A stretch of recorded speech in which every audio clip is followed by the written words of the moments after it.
Just give it another minute. There's a couple more people coming in.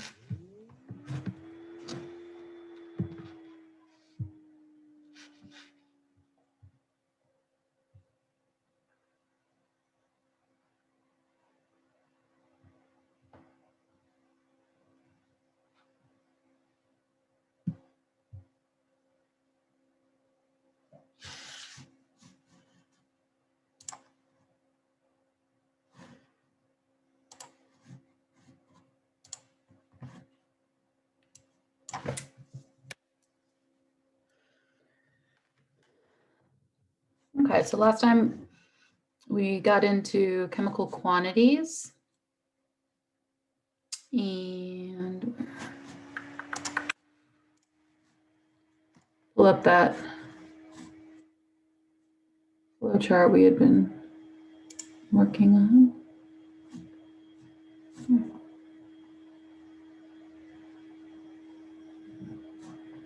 So we had this somewhat messy looking thing over here. We have different boxes. We've got atoms of element and molecules of compound. We've got moles of element and moles of compound, and then we've got mass of element and mass of compound. And we've got these arrows moving in either direction so that we can hop back and forth. So like, for instance, if we want to go from moles of an element to atoms of an element, we use Avogadro's number.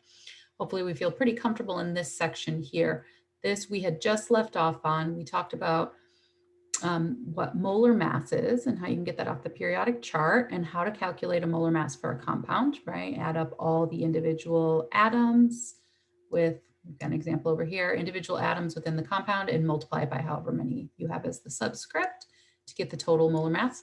And then we put a giant X right here because we can't go from mass of a compound into mass of an individual element. So if I told you, hey, I've got 65 grams of lithium carbonate, how much carbon is that? There's no way to go directly to it. You have to go around the flow chart, right? That's the useful thing about the flow chart is it's like you figure out where you're starting, you figure out where you're ending, and the arrows give you the steps to it.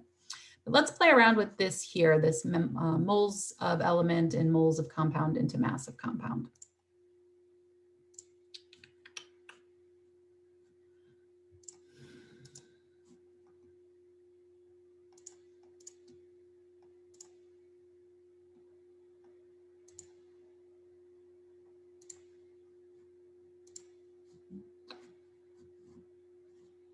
So if I had 1 mole of any of these substances, this is about how much it would be. And we talked about how mole is like a sort of a human scale amount.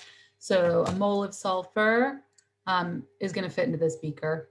A mole of iron, and we've got over here, you can see a mole of molecule, like these are elements and then these are molecules, and this is a really big molecule.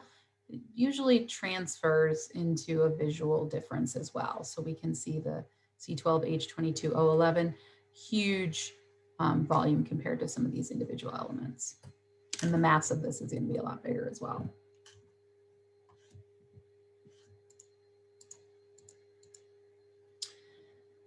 So just like grams to moles or moles to grams with an element, you can also do grams to moles and moles to grams of a compound by using its molar mass, because if we've got 1 mole of methane equals 16.05 grams of methane, that's a relationship, right? And so now we can hop from, I could give you grams of the compound and you can figure out moles of the compound, or I could give you moles of the compound and you figure out grams of the compound.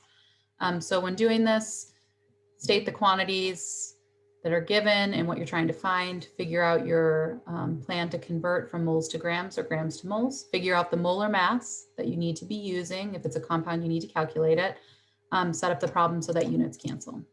So let's do this one here. A box of table salt, NaCl, contains 737 grams of NaCl.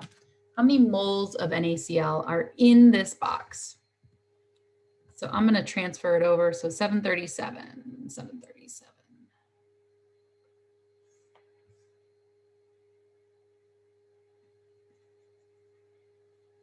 Let's make some space here. I don't want to get rid of that flow chart yet.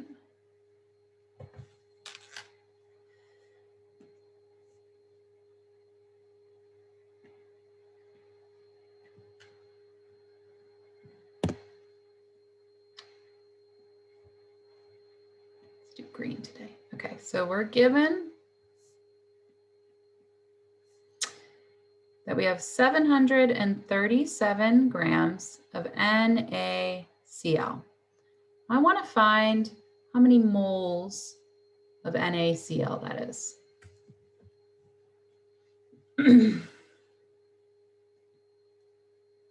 So when looking at our flow chart here, we are given information in grams of a compound or mass of a compound. So that's here. And actually, let's add this as a G, a gram. So we're given something in this spot here. And I want to figure out moles of that compound, or this right here. So we're only going to take one step in our flow chart. And in order to do that, I need to figure out my molar mass of the compound. You calculate. So why don't we do that? Let's add that to our given information. What is the molar mass of NaCl? You're going to take the mass of one sodium and you're going to add it to the mass of one chlorine. And I don't know the exact decimal, but I know it works out to something like 58. Okay, 58 grams per mole, or 58 grams of NaCl is equal to 1 mole of NaCl. So we've got a gram value and a mole value now, and we want to go from grams to moles. So at this point, it's just a conversion factor, or we're just going to use it as a conversion factor, and it'll be a conversion problem, dimensional analysis problem. So in dimensional analysis, always start with our given, 737 grams of NaCl.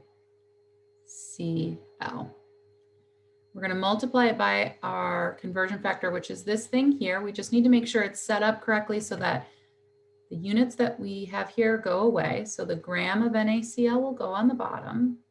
The mole of NaCl will go on the top. And the relationship is 1 mole for every 58 grams. The numerical portion will always go with the gram value. The 1 will always go with the mole value. Don't switch those up. All right, so we end up taking our 737 and dividing it by roughly 58.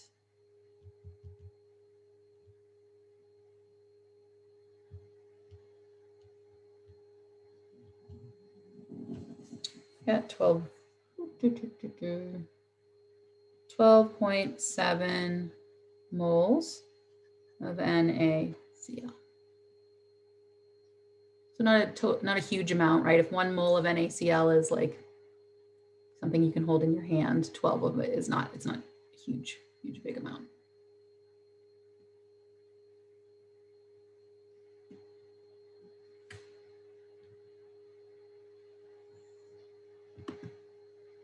They had 12.6 because they used 58.44. Yeah, I knew there was another decimal in there. I just didn't want to add it up. Use the decimals though, if you get them. Okay, I want you to do this one on your own. So a sample of water has a mass of 59.8 grams. How many moles of water are in that sample? 59.8 grams. I'm going to transfer that over to my whiteboard.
Somebody have a question there?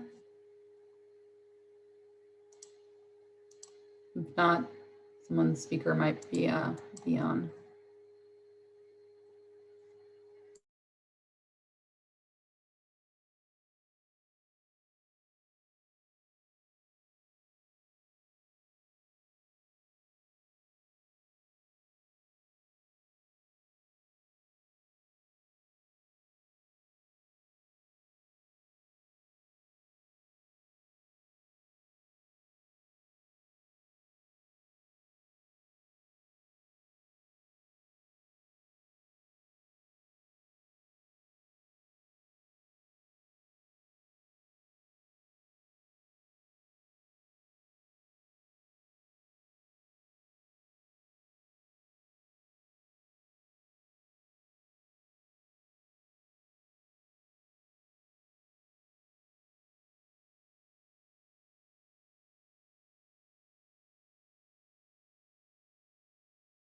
Okay, so similar setup to this one is the last one. We're just using a different compound. So we're looking at water.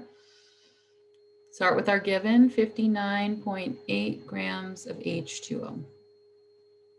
I want to get out of grams of H2O and into moles of H2O. 1 mole of H2O weighs 18 grams.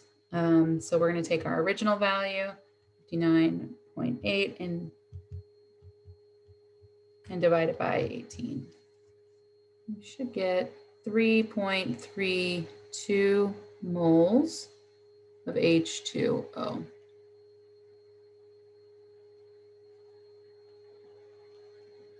Any questions on that one?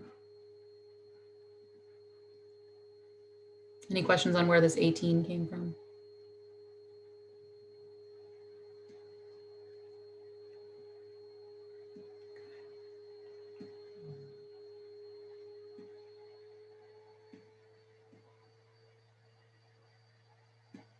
So here is that whole sort of flow chart. Again, theirs is flipped. They have their gram element and gram of compound on the left. We had it on the right. But just remember, when looking at this thing, you do want to make sure you put some sort of X, or there's no way to get between these two.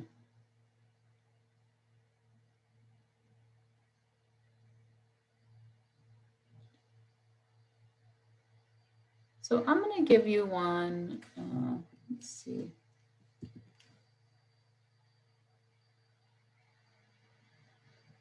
This one's going to go over chemical equations. Yeah.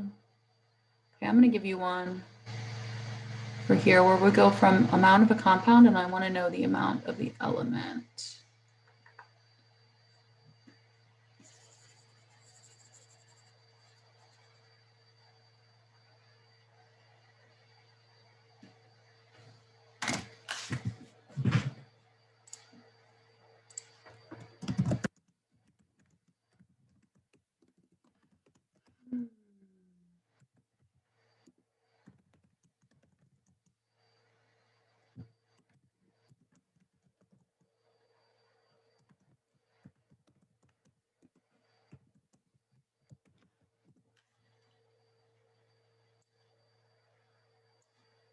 Okay, so here's the problem. How many grams of oxygen are in 18.2 grams of aluminum oxide? So this is asking you to do a little bit more than the previous problem.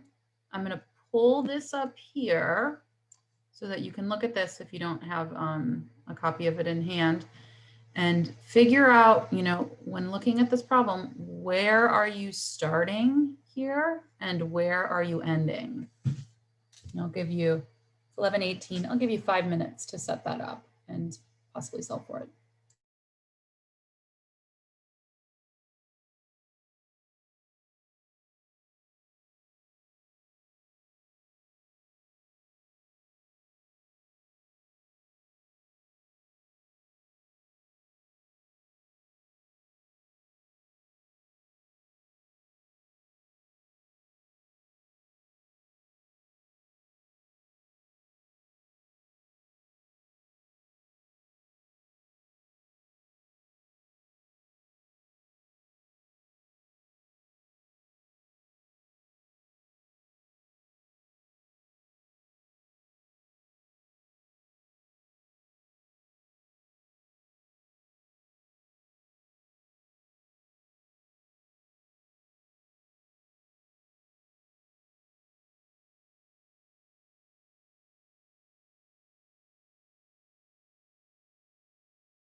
Thank you, Whitney.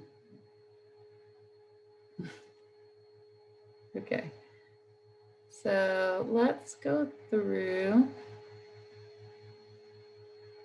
my work. And I stopped to ask why nothing is due this Sunday, because we're not going to actually, Hannah, we're not going to actually finish the chapter until next week.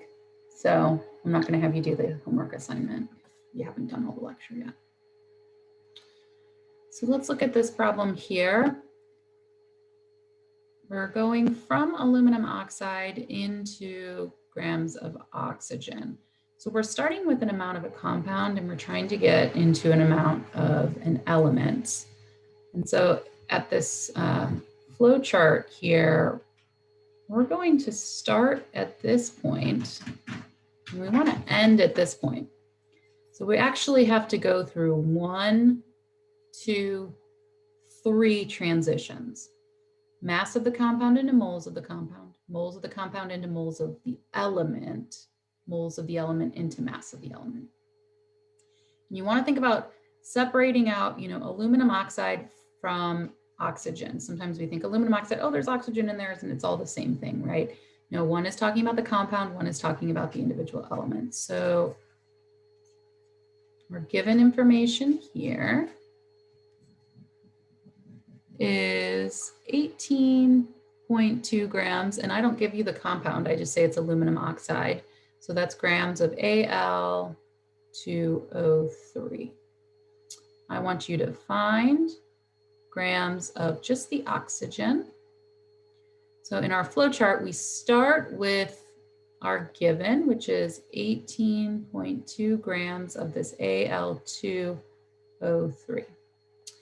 I need to hop from, first step is to hop from mass of the compound into moles of the compound. So I need the molar mass of my compound. So 1 mole of Al2O3 is 341, I think.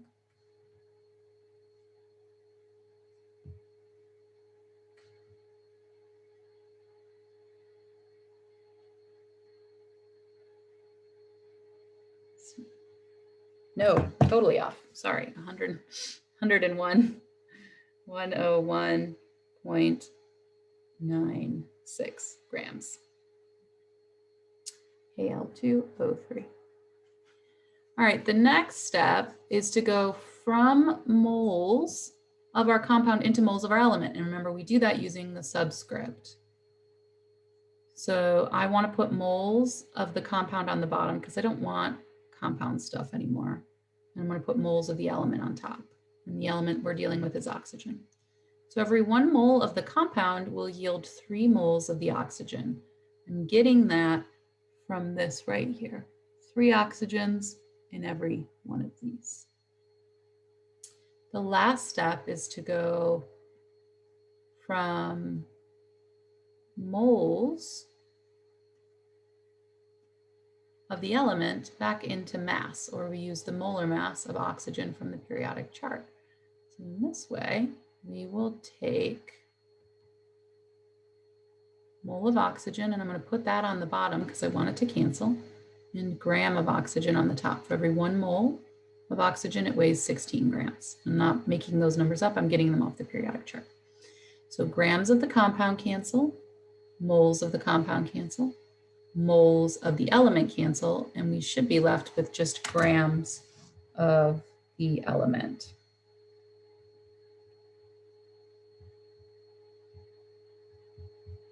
And I ended up with 8.5. Go with one more, 8.57 grams of oxygen.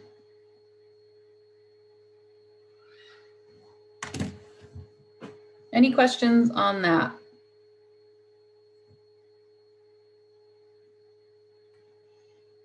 And where those numbers came from and how we could chain them together.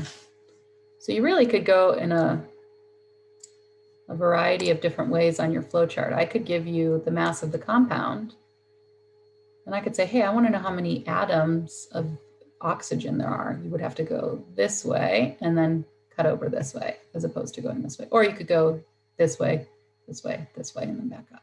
The way it works. So is this flowchart making sense and how to use it? Yes, no, maybe so. Again, there is a better version of it in the slides, or at least a clearer version of it in the slides. Where did you go? There you are, right there. Okay, Abigail's good, Jordan's good. Okay, cool. So we're going to continue on in this chapter. If you took 092, 092 here at AB Tech, we had that like third chapter test that was really intense, and it was like chapter 6, 7, and 8. Well, this whole chapter is all 6, 7, and 8. They have it all smushed together in one chapter. So that's why we have 2 weeks to go over it. Now, after talking about this stuff, we need to move into equations for a chemical reaction and balancing equations. So hopefully you guys are good with nomenclature and writing formulas. Like I say, hey, aluminum oxide, and you can write Al2O3. Well, now we're going to take these formulas that we've been able to write, and we're going to put them together in a chemical reaction, or we're going to combine them with different things and end up with new products. So chemical change occurs when you convert one or more substances into new things. So the atoms arrange in new ways, they get new partners, and then they will in turn have different properties. So if we look at this fork here, so originally the fork is made of just silver, but the fork is then oxidizing with oxygen in the air, or it's combining with oxygen in the air. Actually, in this case, it's combining with sulfur to tarnish or give us silver sulfide. So we've started here with just silver atoms. Afterwards, we have silver and sulfur atoms. We've made a new material. This would be an example of a chemical change. Here is another example of a chemical change. So we had iron nails, and then they rust to form iron 3 oxide. This new material has, at least on the outside of it, has oxygen combined with the iron. That's why it's got this different color. How we can tell that a chemical change has happened. Formation of bubbles are a good indicator. Sometimes color change doesn't. Production of a solid, so forming a precipitate. If we had 2 liquids and all of a sudden a solid forms when we mix them together, probably a chemical change. And then heat produced or absorbed. So anytime we have a temperature change, and I'm not talking a temperature change like I'm boiling water and it gets hotter. I'm talking about 2 things that are room temperature. We pour them together and all of a sudden they start getting really, really warm. We would say that that is indicative of chemical change. Anytime too you produce light, that's indicative of chemical change. So how do we write a chemical equation? It's always in my way. We've got, in the equation, we're going to have on the left side our reactants. Now, we read these just like we would read a book from left to right. So we have our reactants, or the things that are reacting, or the starting point. You can have a minimum of 1. You can have a maximum of a lot. Okay, probably the reactions you're going to be dealing with have anywhere between 1 and 4 reactants. I wouldn't say you're going to get much more than that. Then we'll have this little arrow, and the arrow is symbolizing your change from reactant to product, or this is where the chemical reaction is occurring. Sometimes it gives you a detail of what that chemical reaction is, like this little delta symbol, that you're applying heat, that you're adding a catalyst. Sometimes it doesn't. So you don't actually know like how the chemical change is happening, but you just know that a chemical change has happened. And then on the right side, we have our product. In this case, we just have 1 product, but again, you can have anywhere between 1 and 100. You'll probably have 1 to 3. So in this reaction here, what we've done is taken carbon. It has combined with oxygen to produce CO2. So here we see the carbon by itself. We've got the diatomic oxygen molecule over here. These are definitely not bonded to each other. They may be mixed in the same space, but they're not fused together. What happens is that we undergo a chemical change, and now these things are fused together into a new molecule or a new packet. Different chemical formula.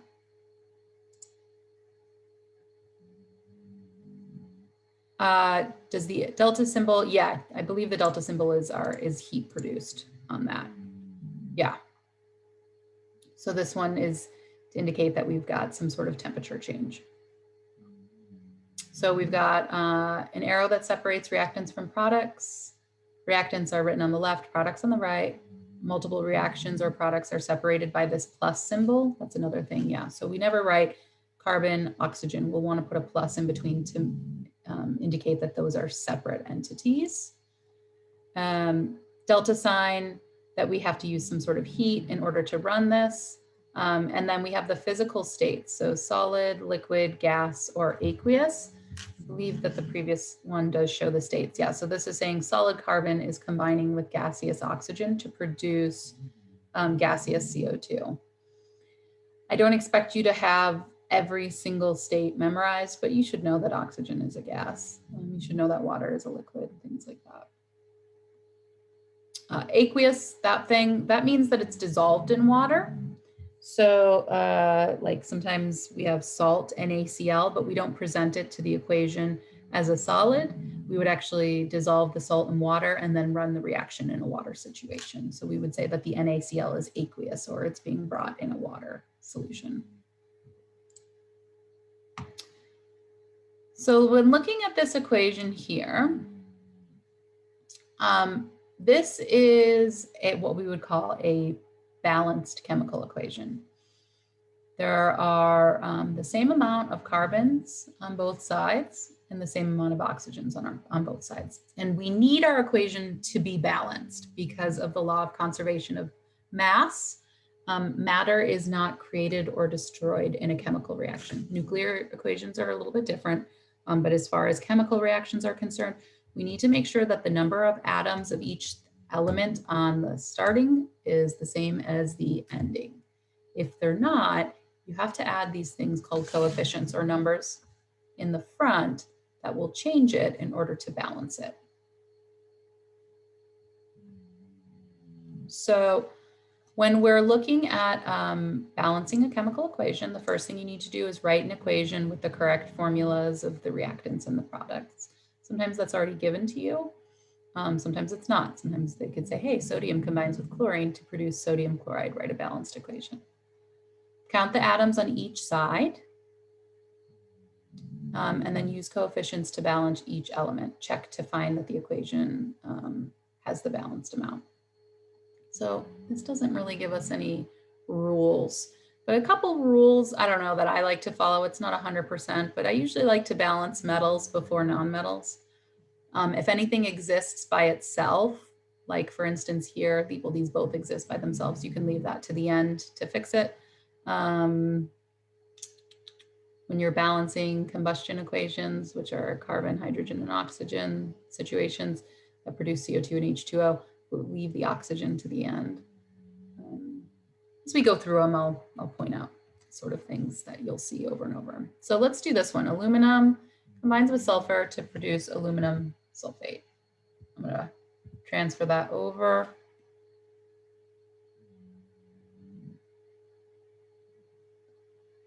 I'm going to get rid of this flow chart here too. So just going to clear the canvas.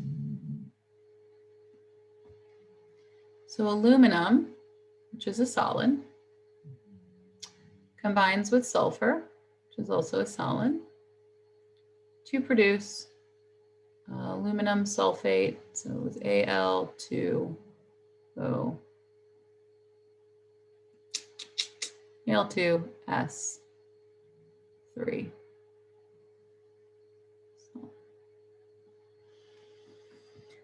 Neither of these things are diatomic molecules, so in their elemental state, we would never put a 2 there. But just to write a second one, let's say we had aluminum, and instead of combining it with sulfur, we combined it with oxygen. Oxygen is a diatomic molecule, so you need to make sure that you put that 2 there, all right, to produce aluminum oxide. Okay, so let's take inventory of what we have. So I will write underneath all the elements that I currently have in the equation. And this one I have aluminum and sulfur. I'm not going to write oxygen for this one because it doesn't exist. We're just dealing with aluminum and sulfur. And then I start filling in numbers on either side to tell me how many atoms I have of each. So on this side, as far as aluminum is concerned, I have 1. On this side, as far as aluminum is concerned, I have 2. Over here is sulfur. I have 1. And on this side, sulfur, I have 3. So when I'm balancing, I cannot change subscripts. Don't change subscripts. Don't do it. Don't do it. Don't do it. All right. So what sometimes will happen is students will look at this and they'll say, oh, well, there's 1 aluminum here and 2 aluminums here. So I'm gonna erase the 2 there. Don't add subscripts. So don't say, okay, well, I've got 2 there, so I'm going to put a 2 here. Aluminum is not a diatomic molecule, so it does not exist like that. So subscripts are not what we change. Instead, we change these things called coefficients. That's the number sitting in the front. That's just like a multiplier. It's like saying, hey, I've got 2 of these or 3 of these, but I'm not changing what the thing actually is. So I like to balance metals before nonmetals. In this case, aluminum. There's 2 here and there's only 1 here. So I'm going to put a 2 in front of the aluminum. That doesn't change the aluminum. It just says I have 2 of them. Then I've got sulfur. There's 3 sulfurs here and there's only 1 sulfur here. So why don't we put a 3 in front of that sulfur to change this to 3.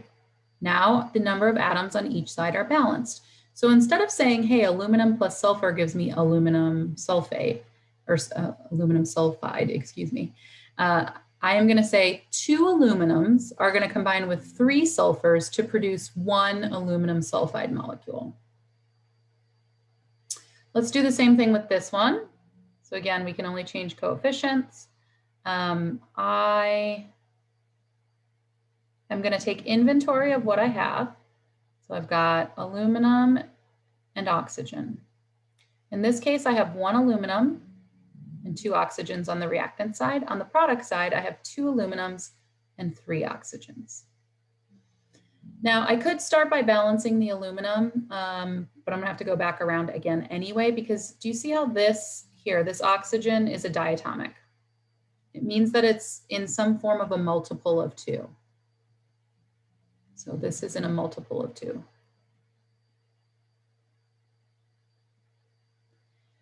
Over here, oxygen is 3. Is there any coefficient, and it has to be a whole number, your coefficients have to be a whole number. Is there any whole number coefficient I can put in front of a 2 to make it a 3? There's not. So what I'm going to do is put a 2 here. That will change this to 4, and then that'll change this to 6. But now this is a multiplier of 2. So what can I put in front of my oxygen? Real simple. I can put a 3 here. That changes this to 6. The last thing I'm going to do is balance out my aluminum. So here I have 4 aluminums. Why is it 4? You take your subscript and multiply it by however many you have in the front. So I have 4 aluminums there. So I'm going to put a 4 in front of here. And now I have the same number of atoms on both sides. So the correct way of thinking about this equation is 4 aluminums need to come together with 3 oxygen diatomic molecules to produce 2 aluminum oxides. Outside of practicing, are there any questions on where I am getting these numbers from, on what this crossing out stuff is doing here, on why we're changing coefficients? Please ask me if you do have a question.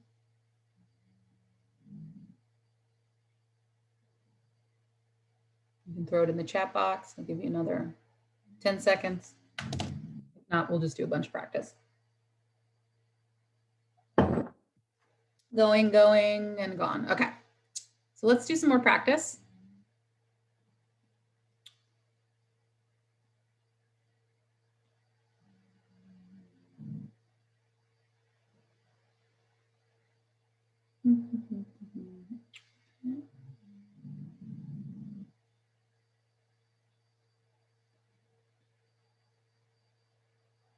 Okay, so this one's kind of fun.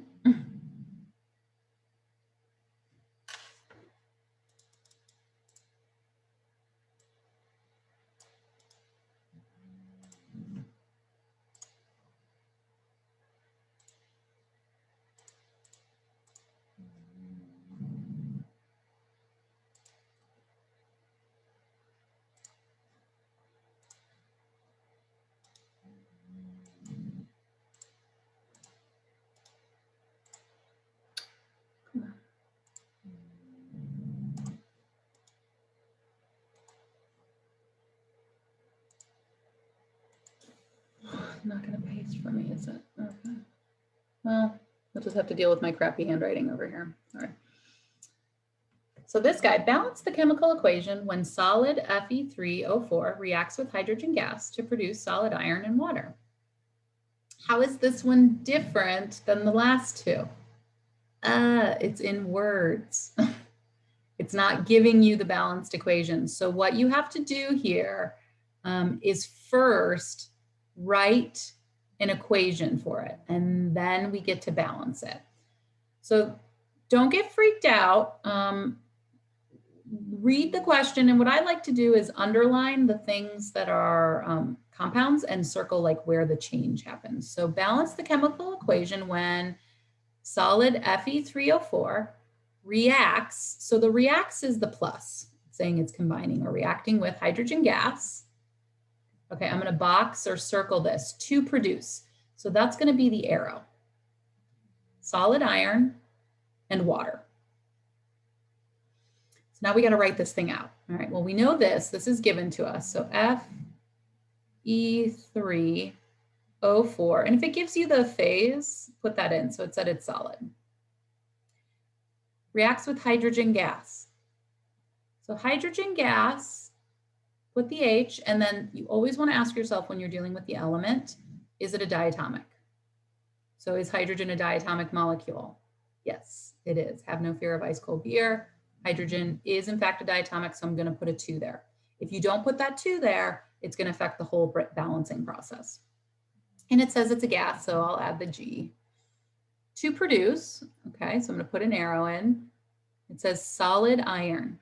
So solid iron is just Fe. Is iron a diatomic molecule? None of the metals are diatomic, so I don't need to put a 2 there, but I'm going to add the solid.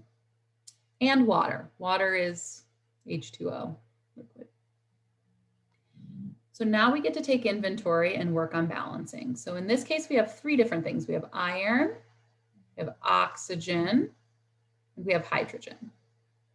3 irons on this side, 1 iron on this side, 4 oxygens on this side, 1 oxygen on this side, 2 hydrogens on this side, and 2 hydrogens on this side.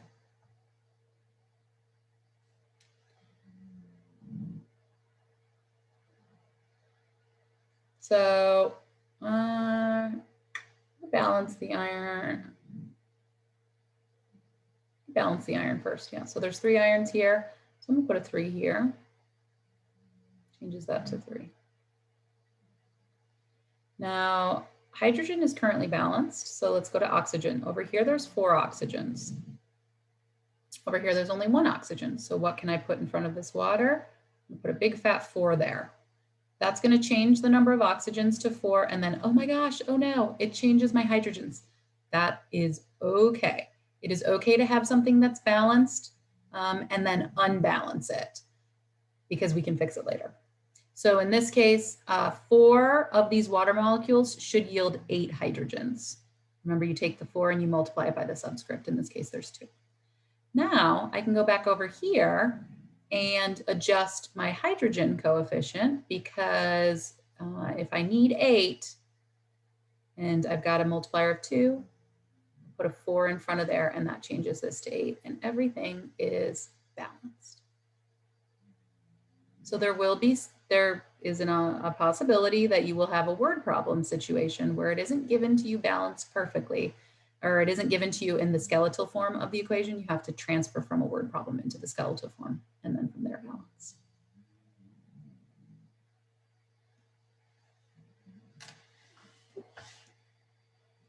Right, so first you write this, and you go ahead and balance. So let's do some balancing.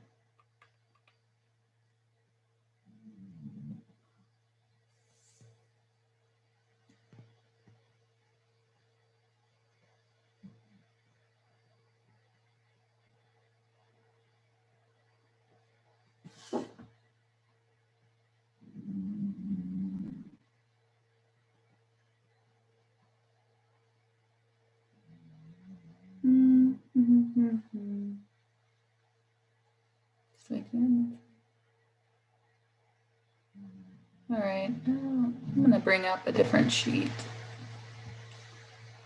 Bring up a sheet I have from my 092 class.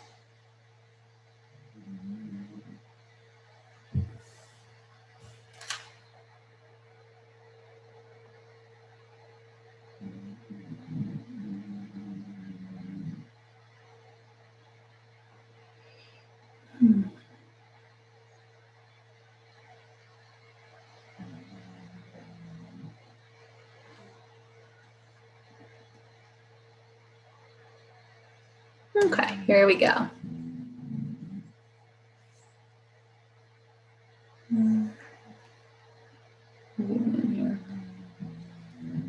All right, I want you to balance the first 4 of these. So this guy, this guy, this guy, this guy. Oh, let's do the first 5. I want you to do the first 5. So I'll give you like 9 minutes. I'll give you until noon to do the first 5.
Okay, so let's look at a couple of these.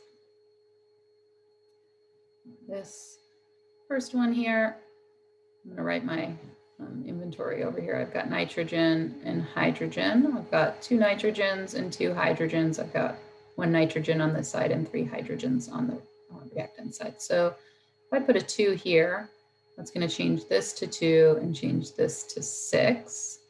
So my nitrogens are good. I just need to refine my hydrogen. If I put a 3 there, that changes this to 6. And we're done. So there's an inferred 1 there.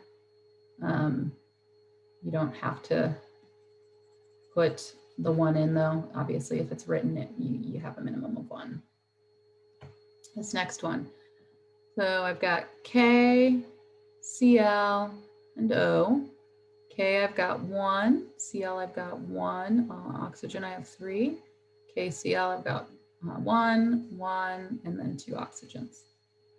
This is another one of those situations where this is a 3, 2.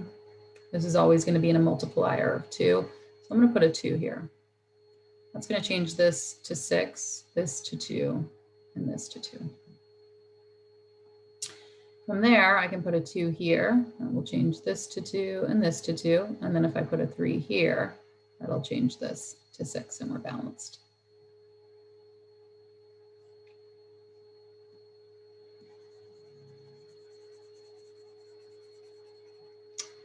All right, this next one here, I've got Na, Cl, and F.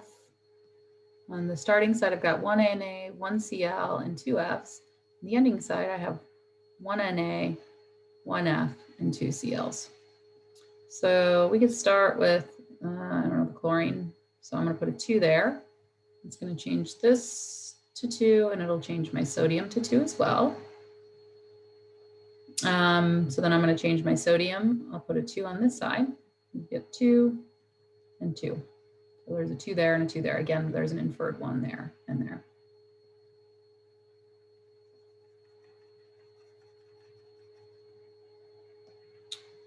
The synthesis of water. So I've got hydrogen and oxygen combined to produce H2O. So hydrogen, oxygen, got 1 new. Got 2 hydrogens to start out with and 2 oxygens to start out with. And then I end with 2 hydrogens and 1 oxygen. So this is the part that isn't balanced. So if I put a 2 there, that changes this to 2, and then it'll change this to 4. Those were balanced, they're not balanced now. So I have to go back to the other side, throw a 2 there. That'll give me 4. So the whole end go on again, inferred 1 there. The whole end game is to get the number of atoms on the left side to be the same as the number of atoms on the right side. And you can't change, you can't change subscripts. Let's do this last guy here. So we've got lead, oxygen, hydrogen, and chlorine. I start with 1 lead, I end with 1 lead. I start with oxygen, 2 oxygens here and 1 oxygen there. So 2 and then 1. Hydrogen, you have to take into account all the hydrogens. So here I've got 2 hydrogens. Here I have 1 hydrogen for 3 hydrogens. Here I have 2 hydrogens. Chlorine, I've got 1 chlorine here, and I've got 2 chlorines here. So a rule of thumb, if you've got something that's split up, just leave it to the end. So this hydrogen, see how there's some hydrogen in this compound and there's some hydrogen in this compound? Leave that to balance at the very end and just like kind of hope it works out. So we'll balance some other stuff first. You can start by balancing the chlorine. So there's 2 chlorines on the left, so I need to get 2 chlorines on the right, which is this thing over here. So if I put a 2 here, that changes this to 2, and it changes this to 4. Why is it 4? 2 hydrogens here, 2 hydrogens here. I like this. This is a 1 to 2, 2 to 4 ratio. I like that. So now with the water, if I put a 2 in front of here, that will automatically change my hydrogen to 4 and my oxygen to 2. Those are balanced. Those are balanced, and the lead stays balanced. So we are balanced.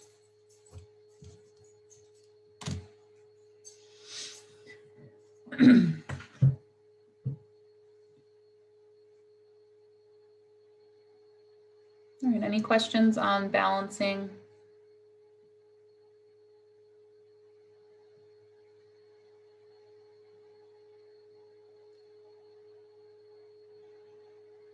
No. Okay, well, I'm done for today. That's all I got to give today. So we'll finish up lecture next week. If you have any questions, let me know. Start the Mastering Chemistry homework. But again, it isn't going to be due until the following week. And your test will be the following week as well. So have a good rest of your day. It's nice outside, so I'd recommend getting outside if you can. And I will see you all next week. Bye, guys.